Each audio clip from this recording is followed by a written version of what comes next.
Welcome back to the channel. Today, Istvaan 3.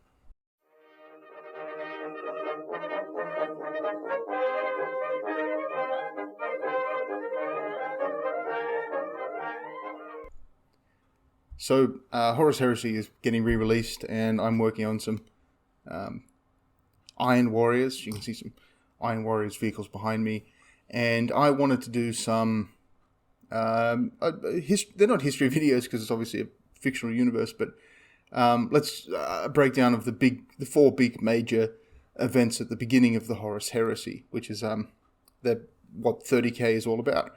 Horus the War Master betraying the Emperor and fighting the big Horus Heresy, the 8-year-long war across the whole galaxy. The thing that creates the 40k universe. So, Warhammer 40k is well known to everybody. I'm not that much of a fan of 40k. It's passed me by. The whole big rift with the Chaos and the Guilliman and all that sort of thing. I like 40k. I like 30k. I've read the entire Horus Heresy series. I'm working my way through the Siege of Terra series, which is fantastic. At least so far. Just finished Saturnine, which is an interesting book. Saturnine, very interesting. I enjoyed the... Anyway, I won't spoil.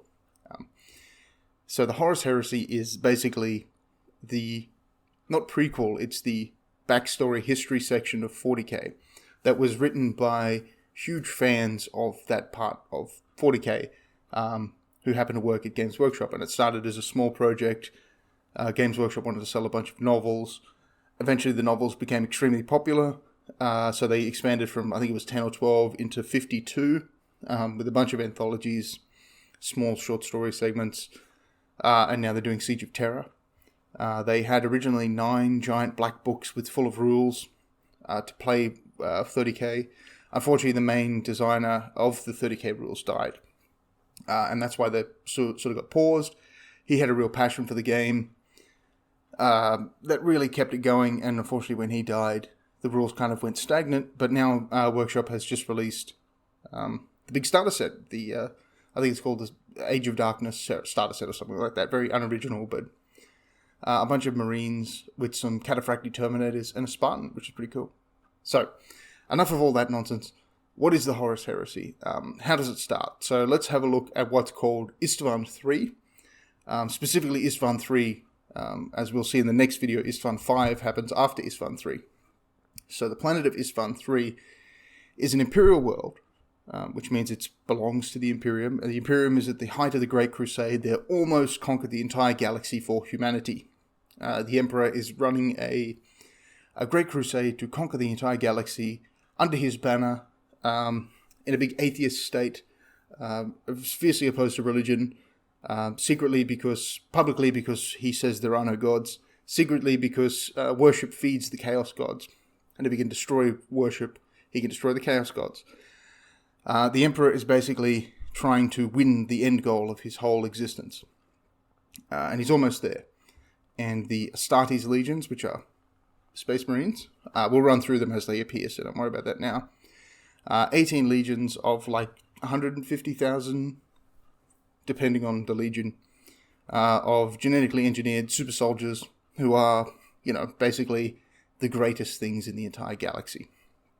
And these guys just turn up and conquer entire civilizations in like 1 week.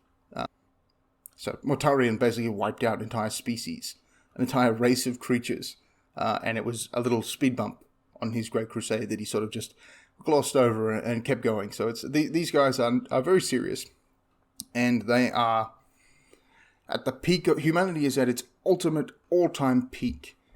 And Horus Lupercal, who was the Emperor's favorite, the Emperor has retired from the Great Crusade. He held a big ceremony at Ulanor, where they flattened like a continent and made it purely level so they could have a big parade on it. That's that. And then he made Horus the War Master, put him in charge of the military, went back to Terra for a reason he didn't tell anyone. He's basically trying to get access to a way to move around the galaxy without using the warp. But anyway, he leaves the military in the command of Horus Lupercal, who betrays him for various reasons, which we'll run through right now. So, 4 legions are involved in what's called Istvaan 3. We won't use the name for it until let's get into what happens. I want to keep it a bit suspenseful for those who don't know. You don't have to be here for anything other than the story. It's a fun story. So Horus Lupercal is the Primarch of the 16th Legion, which was called the Lunar Wolves. But after he was made the War Master, the Emperor wanted him to rename his legion the Sons of Horus. And they charge in a battle shouting, Lupercal, which is, of course, Horus Lupercal is their Primarch, and for the War Master, this, of course, is a Primarch. A Primarch is basically a demigod. It's one of the Emperor's gene-engineered children to excel in a certain thing. So, Rogel Dawn, is the ultimate master of all siege warfare. He's the defensive expert. He's the defensive master. Perturabo is the master of assault warfare, although he's actually... Magnus is the master of psychic magical powers, and Robert Guilliman is the master bureaucrat administrator. They're all an aspect of the Emperor. And so the Primarchs are basically the thing that the Legion looks to for its identity. And Horus Lupercal is the most charismatic, leadery Primarch. His just personality is a leader that people naturally want to follow. And so he is, of course, made into the War Master. He has not actually fallen to chaos. There's a long story, I won't go into it. You can read the first 3 Horus Heresy books, which are very good, if you want to learn more. But basically, Chaos is a secret, nobody knows about it. Horus is wounded and showed by Chaos the actual future, the current 40k future, that is what happens because of his actions, where basically the Emperor refuses to acknowledge him. Nobody even looks at Horus, nobody knows who he is. And he's saying, well, I'm the War Master. I finished the conquest of the galaxy. I made humanity this great power in the universe, and there's not even a single statue of me anywhere. Nobody knows who I am. Meanwhile, there's cathedrals, planet cathedrals. There's planets which are set aside purely for the thing of worshipping the Emperor. And the Emperor is this atheist who refuses to allow people to worship him. And even though people do try and worship the Emperor as a god, he violently kills those people. And what's going on here? Everything is shattered. He basically is shown what happens as a consequence of his own actions, but isn't told that. He's tricked, basically. And so Horus is rebelling because he thinks he's being used. It's the simple way to break it down. There's a whole backstory here, which is 3 novels long, which I'm not going to break down. But Horus is basically, it comes down to he thinks the Emperor is trying to ascend to godhood.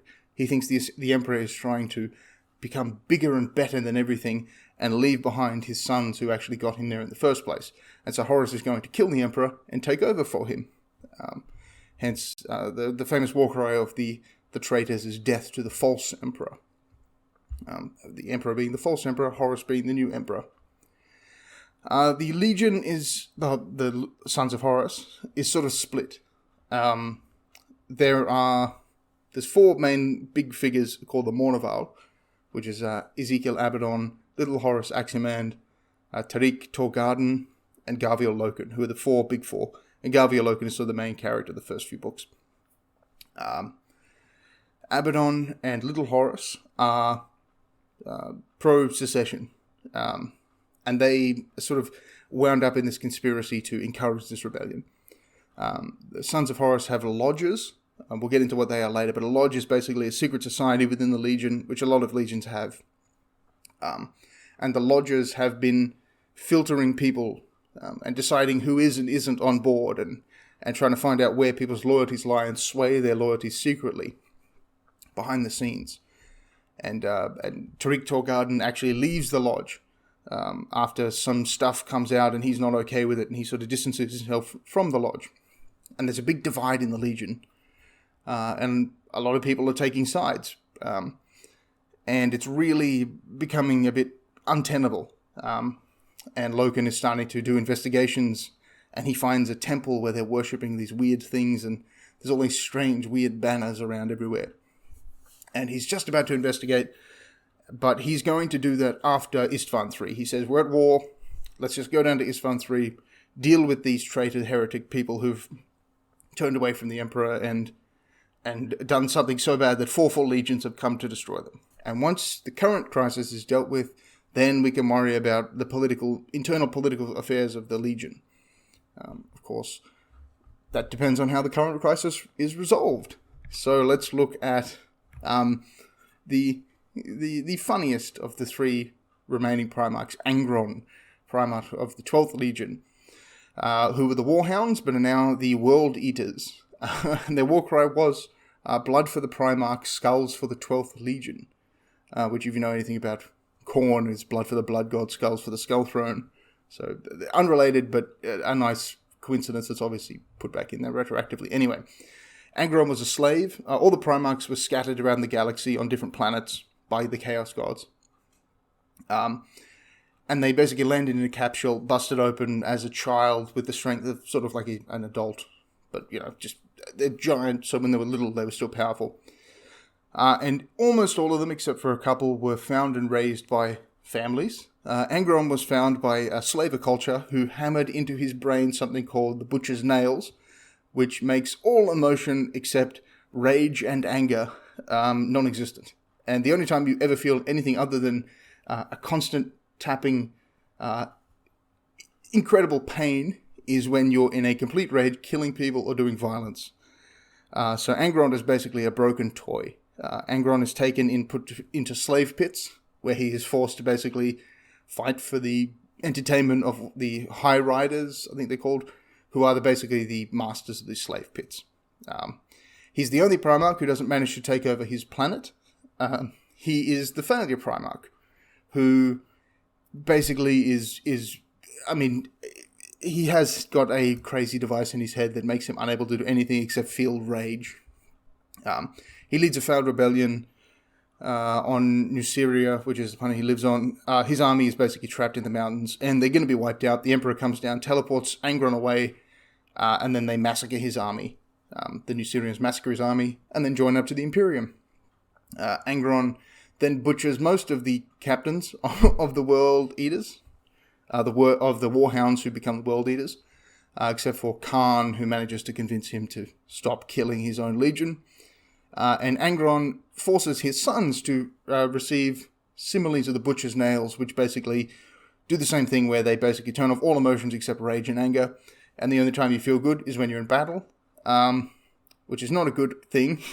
Like, it has no benefit, and it's often talked about in the novels as saying the Butcher's Nails have zero benefit other than they do it because they want to make their Primarch happy. They do it to try and be accepted by him, but Angron refuses to associate with anybody. He says that he died with his true brothers and sisters on New Syria, and everything after that has been just a corpse walking around, basically. World Eaters are not sent on normal compliances. You basically point the World Eaters at something that just needs to be killed, and you let them go, and then you're not responsible for the consequences. Basically, you target things that can't live, and you send the World Eaters after them. Angron is rebelling because he sees the Emperor as the ultimate tyrant. He sees the Emperor as the slave master of the galaxy. He had a run-in with Leman Russ, one of his other brothers, basically, which ended by him saying, I should go to Terra and kill the Emperor then, shouldn't I? Basically, Angron is rebelling because he was a slave and he doesn't like the fact that everything around him seems to just be the Emperor dominating everybody else. Mortarion, the Lord of Death, the Primarch of the 14th Legion, the Death Guard, who were formerly the Dusk Raiders, and their battle cry is Count the Seven. Mortarion is very superstitious. He has 7 companies, whereas most legions have hundreds. The big companies have smaller companies in them, but he likes numerology. So he's got the bodyguards, who are basically guys listed as killed in action, who he makes them never talk again, and they can never be more than 49 steps from him, 7 sevens. Mortarion was the biggest leader of the anti-Psyker campaign. Psykers are basically the wizards. They can tap into the chaos, the immaterium, and channel chaos energy into like lightning and fireballs and telling the future and all sorts of crazy stuff. And Mortarion was the biggest leader against Magnus the Red, who was another Primarch, in the anti-psychic campaign that banned the use of psychic powers in the legions. Although a lot of legions just didn't follow that rule anyway. But anyway, Mortarion hates weakness, and the Death Guard hate weakness. Barbarous, his home planet, is basically a toxic waste dump ruled over by a sort of elite Xeno class who can survive in the toxic mountains and no human can get up there. So they basically just prey on the humanity that lives around them with complete impunity. And Mortarion is raised by one of these mountain creatures that gives him a little fortress down where he can actually breathe. Not even Mortarion can make it up the full mountain. The full up into where they live. And so Mortarion eventually betrays his foster father, comes down to the humanity and leads them in a war. Which of course they can't win because you can't get up in the mountains. And on Barbarous, weakness is death. So if you can't survive, then you die. There is no social safety net. There is no communal, let's all get through this together. It's survival of the fittest. And when the Emperor arrives on Barbarous, Mortarion sets off to kill his foster father, which is one of the last ones left. And he makes it almost there and collapses and basically would die if the Emperor hadn't saved him. So the Emperor had shown that Mortarion was weak by the Emperor then killing the guy and liberating Barbarous. But because he was saved by the Emperor, that meant he was weak, meant he wasn't worthy. And he hates that. Mortarion he basically lets hate just fester in him like a disease. Foreshadowing. He just lets his hate fester and never comes to grips with what the Emperor did. He sees it as a humiliation of him, and he needs to show that he is strong, and he is not weak, and he doesn't need other people to fight his battles for him, that he can stand up to this thing that dominated him and showed him how weak he was. He's going to stand up to that.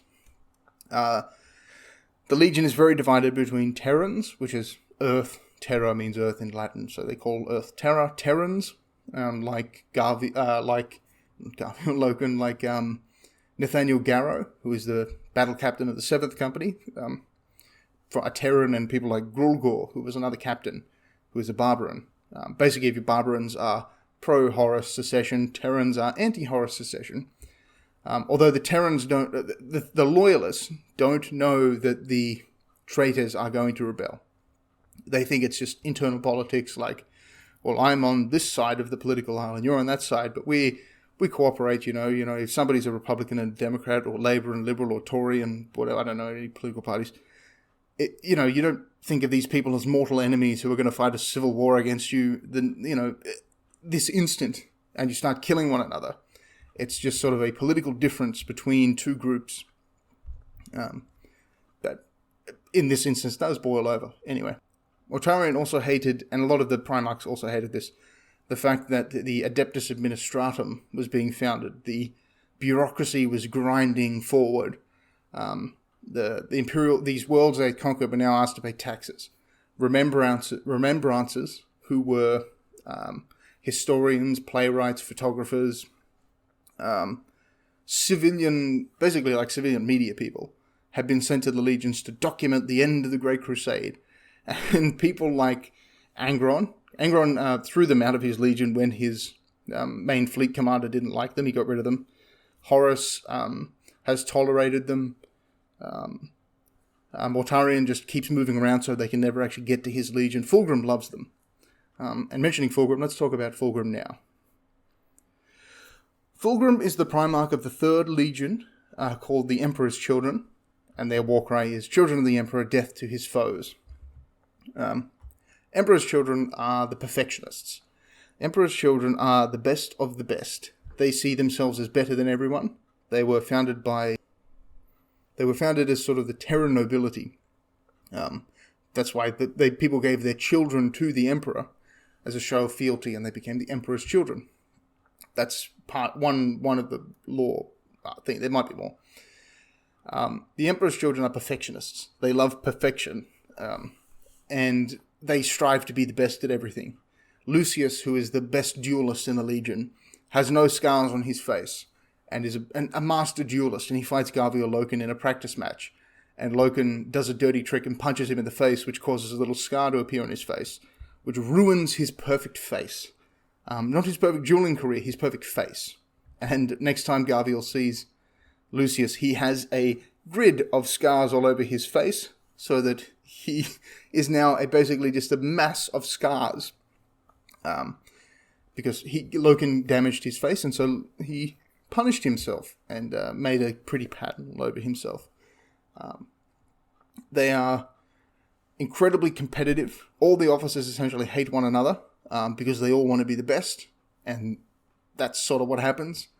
Lord Commander Eidolon takes Saul Tarvitz to a planet called Murder, which is really cool. They fight a bunch of big bugs. And when he gets back, he basically straight up lies about how great he is and how he basically saved everyone and how he's really the best. And you actually get to see in the novel what actually happened, and then you hear the way he talks about him. And it's sort of the Emperor's Children is a legion of individuals, a legion of everyone is the best. And they're better than everyone else, and they know it, and they tell you that they're better than you. Fulgrim has recently finished a campaign against an alien species of big snake things called the Lair. He went into a big snake temple where they were worshipping a big snake demon thing and doing space snake cocaine and having a big space snake orgy in a big temple. And he thought it was a good idea to take a sword from that temple called the Lear Blade, which has a demon in it, a demon of the god of excess and pleasure, which has been corrupting him for the past few years. Basically, he's being influenced by a demon which he thinks is his own subconscious. He thinks he's so good that he's tapped into his own subconscious and can actively communicate with his own subconscious. He is corrupting his entire legion. My favorite part is that Eidolon is standing on the command deck and he says, so bored, that he looks over at one of the servants and thinks, I would love to just punch his face repeatedly to feel something. The Emperor's Children have fallen pretty far. They haven't completely gone over to chaos yet, but Fulgrim is definitely corrupting the Legion into Slanesh worship, which is the worship of pleasure. And the way you worship Slanesh is basically doing a bunch of space cocaine and then doing a bunch of heinous things which cause emotion. And like with all addictions and all drugs and all emotional things, you just have to keep escalating. So you do like a bump of space cocaine and then you do a wheelbarrow full of space cocaine. You kill 3 people, next thing you have to burn planets to feel. So it's like constant, more, always excess. His legion is basically completely degenerate. They're receiving physical mutations. Lord Commander Eidolon, who saw some failure he did as a sign that he wasn't perfect, has had his throat basically replaced with a giant sonic thing that can project sound waves so bad that they can tear you apart. So he like sort of opens his mouth and a big speaker comes out. Fabius Bile, Chief Apothecary, is basically cutting up Astartes and just plugging random bits into them to see if he can make them better. Fabius Bile has his own project of creating the Übermensch of the future, which is another issue. So the 4 traitor legions, Fulgrim is actually off trying to convince Ferrus Manus to side with them, but we'll talk about him later. So the 3 traitor Primarchs and Lord Commander Eidolon have arrived at Istvaan 3, which is obviously rebelled, in basically full legion strength. Now, a fraction of a legion is more than enough to deal with a planet. A couple of thousand Astartes can deal with a planet. They've brought like 300,000 to 400,000 troops with them to Istvaan. And they're getting ready to go down in the first wave. There's been a few minor battles. The most important thing that happens in the minor battles is that Nathaniel Garrow of the Death Guard has his legs basically severed by a big piece of falling masonry that crushes his legs. And so he has his legs replaced with bionics, or one leg at least, replaced with bionics, and he can't fight. So he's given command of a ship called the Eisenstein. That's basically the only thing that is important before this event. So, the big assault is carried out by the 4 legions who all have 4 different objectives, all close to one another in the one sort of Coral City. Coral City is the name of the city. And instead of being deployed by companies or by squads, each individual that goes down to the planet is handpicked by their legion. So it's very strange to everybody that, like, why am I being sent down and half my squad isn't? And why is Lord Commander Eidolon, who is the biggest glory hog in the entire legion of glory hogs, not going down with the spearhead? What's going on here? But again, you're in the middle of a war and you're told to get in a damn drop pod. It's an all drop pod assault. There are no Storm Ravens or Storm Eagles, Storm Ravens, or I think Storm Ravens, or Thunderhawks, which are basically things that can fly down to the planet, drop people off, and fly back and get more people. It's pure drop pods, which is a one-way orbital assault thing. I'll show pictures of stuff here. So individual handpicked people are sent down to Istvaan, and they easily conquer the Coral City. They take it over. The Death Guard clear out the trench works around the city and the bunkers. They drop directly on top of them and just kill everyone. The World Eaters are sent into the urban populated areas to massacre everybody, because World Eaters. And then the Sons of Horus and the Emperor's Children do their thing. And they basically have taken over and won the battle very quickly within a couple of minutes, basically. Horus deployed a Titan down there, an Imperator Titan, called the Deus Irae, I think, the Deus Irae. A Titan is basically like this. This is a Titan. It's a big mech, basically. That's way cooler than that. It's got, like, insane cannons on it, bigger than, like, battleship cannons on its arm, essentially. However, Saul Tarbitz, who was meant to be deployed, manages to change places with a dreadnought. Which is a dreadnought is what happens when you are so badly wounded that you can't survive. So they put your body in basically a walk-in life support with a chain gun or a big melter gun or something. You get another chance to fight again with Ancient Rylanor, who is the Master of Rites, who is the one in charge of making sure the traditions of the Emperor's Children are upheld. Saul Tarbitz is an Emperor's Children, sorry. And Rylanor thinks something suspicious is going on.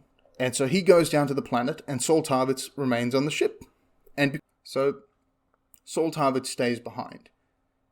And the next thing anyone on the ground knows is Saul Tarbitz blaring down into the atmosphere, screaming over the Vox, the radio, in a Thunderhawk, barreling straight towards the Earth.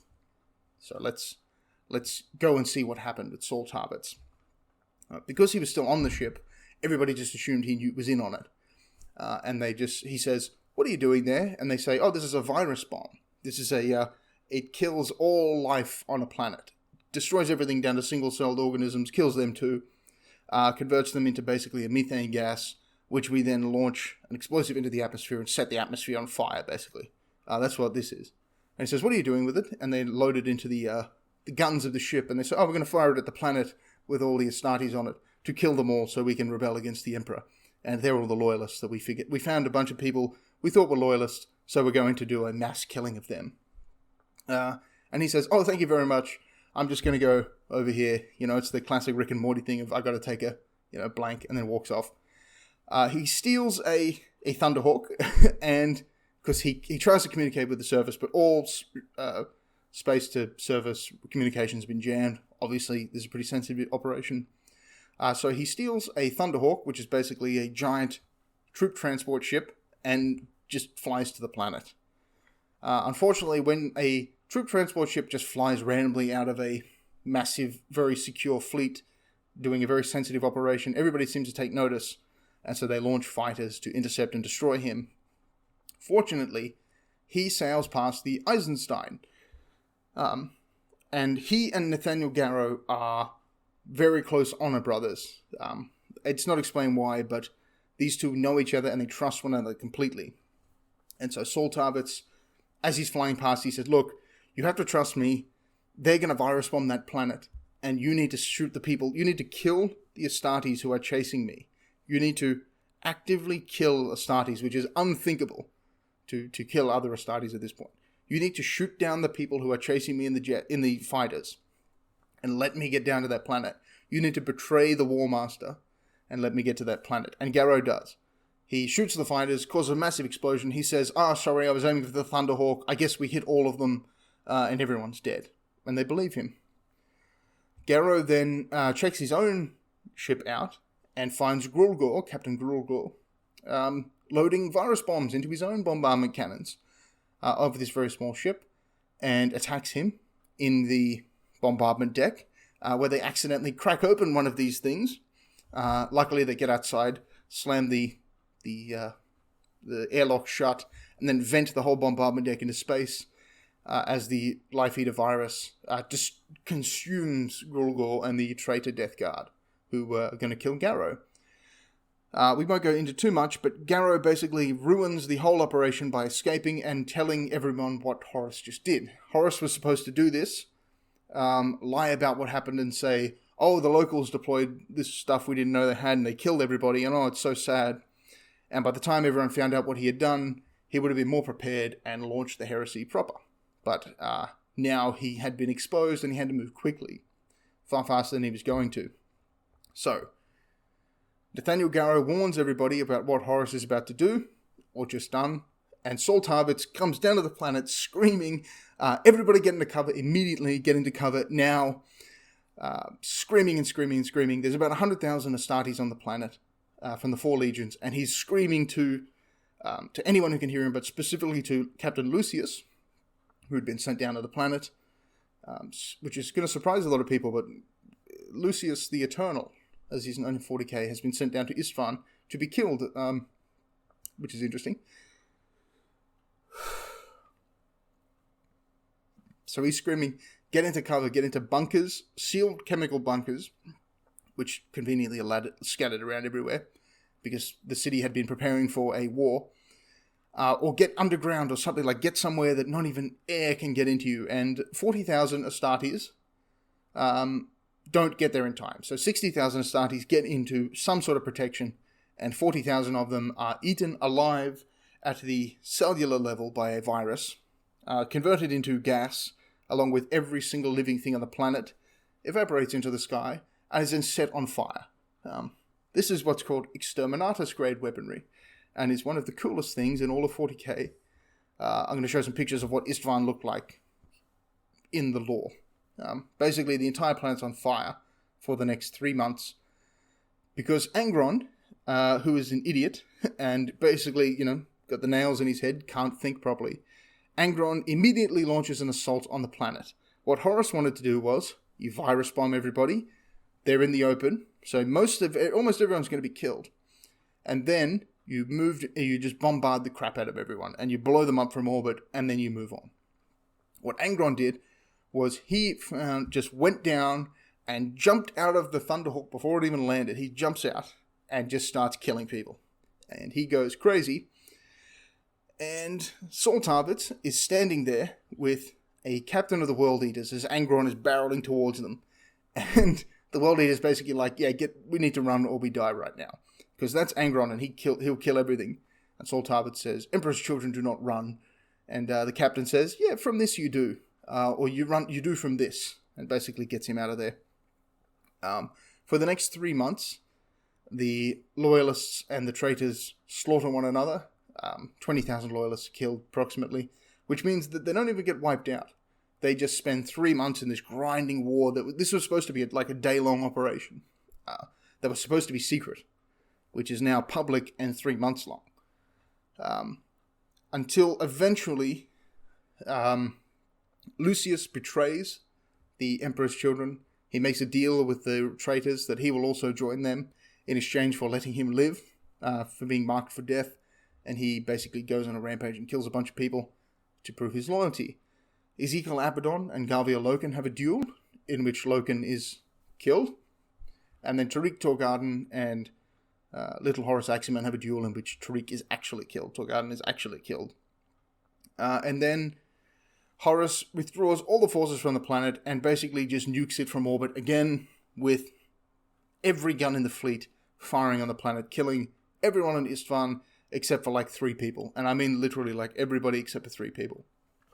Istvaan 3, the Istvaan atrocity, it's sometimes called, was the purging of the 4 traitor legions of what supposed loyalist elements. It reduced the strength of the traitor legions by about 100,000 between them. So, they lost about a quarter of their strength each. Some more than others. Obviously, the world leaders didn't have too much purging to do. Although some. And essentially, it shocked the entire 30k universe.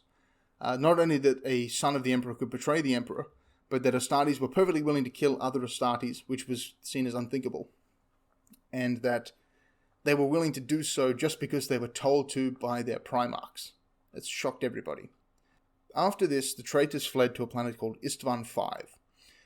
And at Istvaan V, Fulgrim was tasked with building the perfect defenses. And at Istvaan V, they would wait for the inevitable Imperial counterattack. The plan had not been followed, everything was in chaos, and all they had to do now was wait for the inevitable mustering of the legions against them. And 7 legions would come after the 4 depleted legions at Istvaan V. The Word Bearers, the Iron Hands, the Iron Warriors, the Night Lords, the Salamanders, the Raven Guard, the Alpha Legion, and the Night Lords, unless I've said Night Lords already. Anyway, 7 loyal legions were rushing towards Istvaan V to take vengeance on the traitors. And that's what we'll look at in the next video, the Battle of Istvaan V, which is better known as something we'll find out later. So thank you very much for watching. Have a wonderful day.